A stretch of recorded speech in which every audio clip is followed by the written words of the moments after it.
Bismillahirrahmanirrahim. Dear students, today we will discuss about sulfur and its allotropic forms. Sulfur is a non-metal. It belongs to group 6A in period number 3.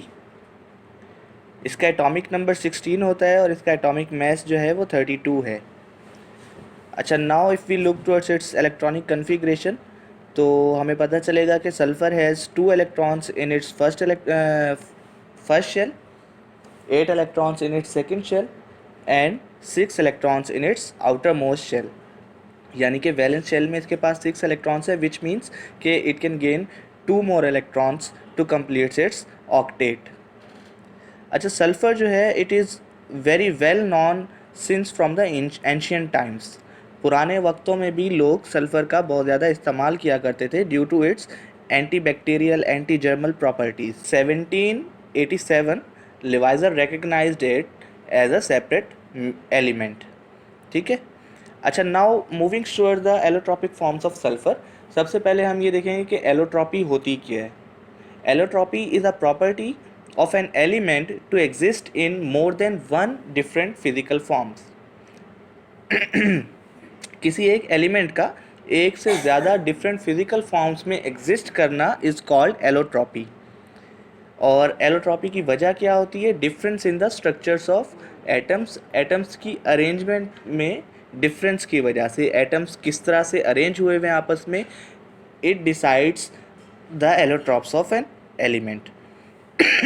Sorry, the allotropes of sulphur are rhombic sulphur, monoclinic and plastic sulphur. ठीक है. तो rhombic sulphur को पहले हम discuss करेंगे. What is rhombic sulphur? Rhombic sulphur basically is the most stable crystalline form of sulphur. Sulphur की जो सबसे ज़्यादा स्टेबल क्रिस्टलाइन फॉर्म है वो रोम्बिक सल्फर है. And in nature sulphur exist as rhombic sulphur.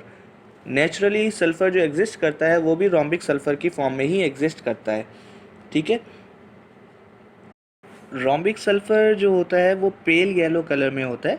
And when it is powdered, जब उसका powder बनाया जाए तो it gives yellow lemon colour. ठीक है ना. और its melting point is 113 degree centigrade. 113 degree centigrade पर rhombic sulphur starts to melt. की डेंसिटी 2.08 ग्राम्स पर सेंटीमीटर क्यूब होती है. And it is insoluble in water. Water में ये डिज़ोल्व नहीं होता, but it is soluble in carbon sulphide, disulphur dichloride, benzene, turpentine, etcetera. Preparation of rhombic sulfur, first we have to prepare a solution of ordinary sulfur. अब sulphur क्योंकि water में तो soluble नहीं है, तो उसका जो सॉल्यूशन बनेगा वो बनेगा कार्बन सल्फाइड में या फिर डाइसल्फर डाइक्लोराइड में. इसका सॉल्यूशन प्रिपेयर करना है सल्फ़र का. Then we have to filter it for removal of any impurities in it. अगर उसके अंदर कोई इम्प्योरिटीज़ वगैरह हैं तो it will be filtered. Filtration के बाद जो फिल्ट्रेट बचेगा उसको स्लोली एवेपरेट करना है. On slow evaporation of the filtrate we can gain the fine crystals of rhombic sulfur. अब rhombic sulfur का जो स्ट्रक्चर होता है उसे हम कहते हैं S8.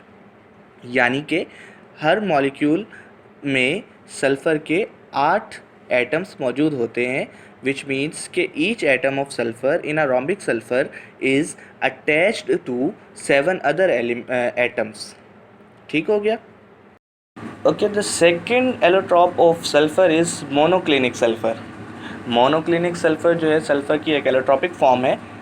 It is stable only between the temperature range of 96 degree centigrade to 119 degree centigrade. यानी कि 96 डिग्री से लेकर 119 डिग्री सेंटीग्रेड के बीच में ये मोनोक्लिनिक जो है अपनी स्टेबल फॉर्म में होगा. If temperature falls below 96 degree it get converts into rhombic sulphur. 96 degree से कम टेम्परेचर पर ये रोम्बिक सल्फर में कन्वर्ट हो जाएगा. और इसका जो मेल्टिंग पॉइंट है वो 119 डिग्री सेंटीग्रेड है, उससे ऊपर जाकर ये मेल्ट होना स्टार्ट हो जाएगा. इसके अगर स्ट्रक्चर की बात की जाए तो it exist in dark yellow needle like shapes. ठीक है. और इसकी जो डेंसिटी होती है वो 1.96 ग्राम पर सेंटीमीटर क्यूब होती है. अगर इसकी सॉल्युबिलिटी की बात की जाए तो it is only soluble in carbon sulphide यानी CS2 में ये सॉल्युबल है. वाटर में ये इनसॉल्युबल है. एक और टर्म इसमें यूज़ हुई है ट्रांजिशन टेम्परेचर. ट्रांजिशन टेम्परेचर वो टेम्परेचर होता है जिस पर किसी भी एलिमेंट की दो एलोट्रॉपिक फॉर्म्स को एग्जिस्ट कर रही हों at the same time. For the instance हमारे पास मोनोक्लिनिक सल्फ़र और रोम्बिक सल्फ़र है।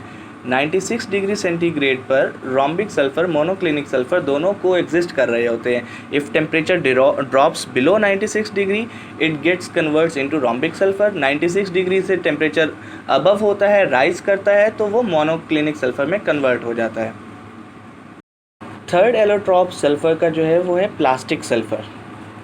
Plastic sulphur is not a true allotrope, एक ट्रू एलोट्रॉप नहीं है। ये हासिल कब होता है? जब सल्फ़र को हीट किया जाता है up to its boiling point, यानी 444 डिग्री सेंटीग्रेड तक उसको हीट किया जाएगा, तो उसके बाद उसको डायरेक्टली अगर आप कोल्ड वाटर के अंदर डाल दोगे तो you will obtain a rubber like structure, एक रबर लाइक मास आपको मिलेगा which is called plastic sulphur. और इसमें सल्फ़र के एटम्स का जो पैटर्न होता है वो जिग जैग पैटर्न होता है। लेकिन जैसा कि मैंने कहा कि ये एक ट्रू एलोट्रॉप नहीं है। When it is cool down, जब वो वापस उसको कूल डाउन किया जाता है तो वो रोम्बिक सल्फ़र में कन्वर्ट हो जाता है। ठीक है, तो these were the 3 basic allotropic forms of sulphur. Now we will move towards the next topic, extraction of sulphur. Okay, the next topic is extraction of sulfur. As we have already learned that sulfur deposits are present deep below the surface of earth, and in most of the cases they are around 200 meters below the surface of earth.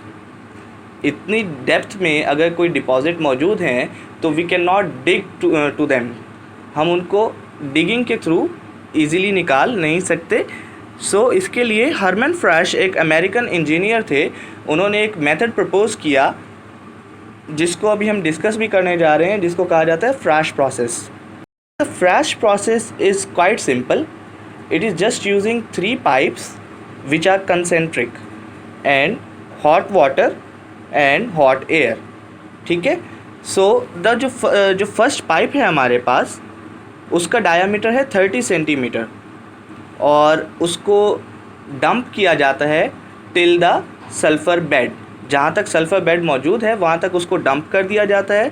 In that pipe we put an other pipe of 20 centimetre 20 centimetre diameter वाले एक pipe को उस बड़े pipe के अंदर डाल दिया जाता है। And in that second pipe we dump another pipe of diameter 5 centimetre. अच्छा, इसमें जो सेकेंड पाइप है it is not touching the sulphur bed, वो सल्फ़र बेड को टच नहीं कर रहा होता।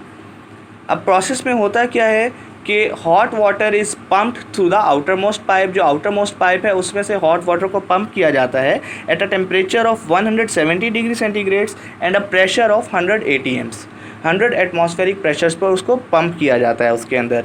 अब इस हॉट वाटर के नतीजे में होगा क्या कि जो सल्फ़र है इट स्टार्ट्स टू मेल्ट, उसका मेल्टिंग पॉइंट 115 के आसपास है, तो 115 डिग्री के आसपास टेम्परेचर पर वो सल्फ़र मेल्ट होना स्टार्ट हो जाता है। When the sulphur is melted, जब सल्फ़र मेल्ट होना शुरू हो जाएगा तो जो इनर मोस्ट पाइप है उसके थ्रू उस मिक्सचर की तरफ जो सल्फ़र के डिपॉजिट हैं उसमें हॉट एयर पंप की जाती है at a pressure of 15 ATMs, 15 atmospheric pressure की एयर इनर मोस्ट पाइप से पंप की जाती है। अब नतीजे में होगा क्या कि जो सल्फ़र मेल्ट हो चुकी थी वो सेकेंड पाइप के थ्रू अपवर्ड राइज करना स्टार्ट करेगी। अब इसमें एक क्वेश्चन आ सकता है कि जो सेकंड पाइप है तो उसमें आकर सल्फ़र जो है वो सॉलिडिफाई क्यों नहीं हो जाती? तो उसकी रीज़न ये है कि जो आउटर मोस्ट पाइप है उसमें हॉट वाटर क्योंकि फ़्लो हो रहा है कंटिन्यूसली और जो इनर पाइप है उसके अंदर भी हॉट एयर पंप की जा रही है, तो इन दोनों की वजह से जो मिडल वाला पाइप है, जो मिडल पाइप है उसका टेम्परेचर इतना राइज़ हो चुका है कि सल्फ़र उसमें मेल्ट नहीं होती। तो इस तरह जो है वो मोल्टन सल्फ़र सेकेंड पाइप में से राइज़ होती हुई बाहर आ जाती है। बाहर उसको वुडन ट्रॉलीज़ में लोड कर ले जाया जाता है जहाँ पर वो सॉलिडिफाई हो जाते हैं।